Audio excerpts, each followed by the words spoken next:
হরে কৃষ্ণ কৃষ্ণ কৃষ্ণ হরে হরে, হরে রাম রাম রাম হরে হরে। আচ্ছা, আপনার কি ব্রহ্ম মুহূর্তে ঘুম ভেঙে যাচ্ছে? আপনি কি এই নিয়ে চিন্তা করছেন? তাহলে একটিবার শুনুন। প্রথমেই বলবো, ব্রহ্ম মুহূর্ত সময়টা কখন জানেন?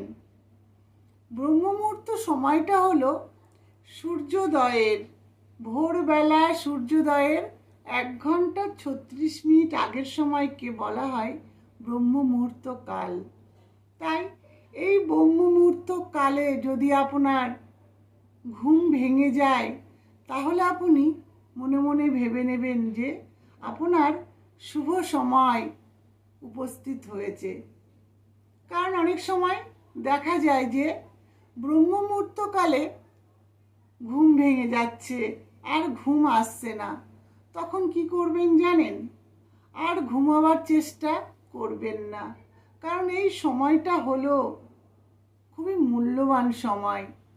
এই সময় যদি ঘুম থেকে উঠে যদি ভাবেন যে শুদ্ধ বস্ত্র পরিধান করে ভগবানের নাম করব, তাহলে তো আর কিছু বলারই নেই, এটাই আমাদের করা উচিত।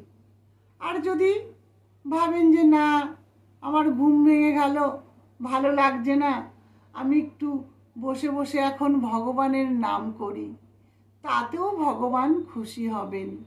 কারণ ব্রহ্ম মুহূর্ত কালে যদি ভগবানের নাম করা যায়, ভগবানকে স্মরণ করা যায়, তাহলে ভগবান সর্বদা তার সাথে থাকেন। এবং তার কি ফল হয় জানেন? বৈকুণ্ঠ ধাম। তাই বলবো, যদি ব্রহ্ম মুহূর্তে ঘুম ভেঙে যায়, তাহলে আর জোর করে ঘুমিয়ে পড়বেন না।